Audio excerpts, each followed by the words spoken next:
What happens when we die? This is the story of my near-death experience.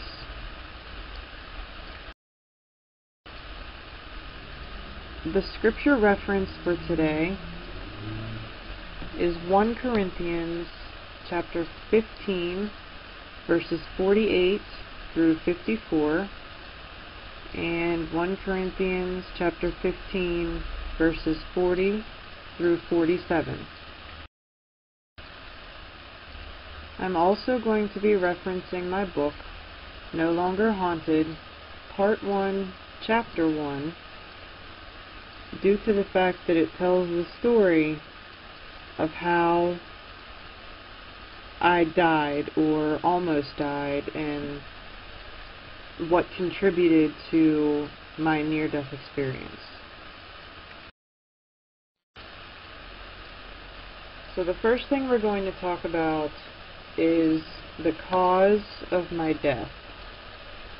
I'm not going to read this entire paragraph to you because you can find it elsewhere. You can find it on my blog, which is elizabethalbrightministries.blogspot.com, or you can find it on elizabethalbright.org under the No Longer Haunted tab, and that will take you to my blog.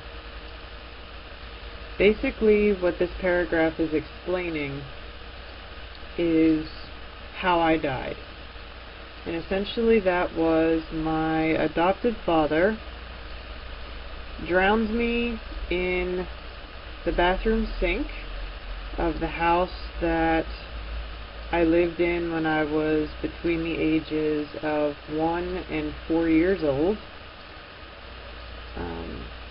I can't remember exactly what he was angry about or why he became so angry with me, unless it was the fact that I was trying to help the baby bird, which if you read the entire chapter, you would see that that was the precursor to him attempting to drown me. So essentially, after being drowned, I died. In my mind, there was nothing there. I saw blackness, and the next thing I know, I'm standing over my body. And I see this little girl, but I don't recognize the little girl as me until I look down on her face. And I see her face, and I'm completely taken aback by what I'm seeing. I don't understand anything that's going on. I look up, and I go through this white, sparkling, I guess you can call it a tunnel that I went through. And after doing that, I encountered a being. We can also refer to him as an entity, if you like. However you want to call it. He approached me. It was definitely a spirit of some sort. He was not of human form. He was not a passed on relative like people talk about. He was not anything that is typical that you hear of a near-death experience. I didn't see my relatives. I didn't see my life flash before my eyes. I didn't see those things. My experience was a bit different. So what exactly did I experience? Kind of a typical near-death experience. I was out of my body. I looked down upon myself. I looked around the surroundings of the bathroom. Even though I didn't recognize exactly where I was, I had a familiar feeling that I had either been here before or that there was a reason why I was present in that space. So I was out of my body. I did go through a sparkling white, fast-moving, you can call it a tunnel, but it really wasn't tunnel-like. It was more like a vortex.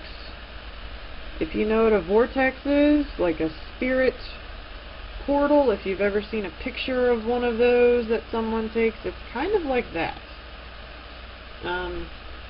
After going through that, and I went into some sort of really bright light, and after that, everything went completely dark. I mean, the darkest I have ever experienced anything in my life. You walk outside at nighttime when there's no street lights on, no headlights moving. It was darker than that. It was a darkness like I have never experienced again ever in my life. And in that darkness, I encountered a human-like entity. When I say human-like, I mean that he had the form of a human being, but I knew in every sense of my being that what I was talking to was not human. So human-like, yes, but definitely not human.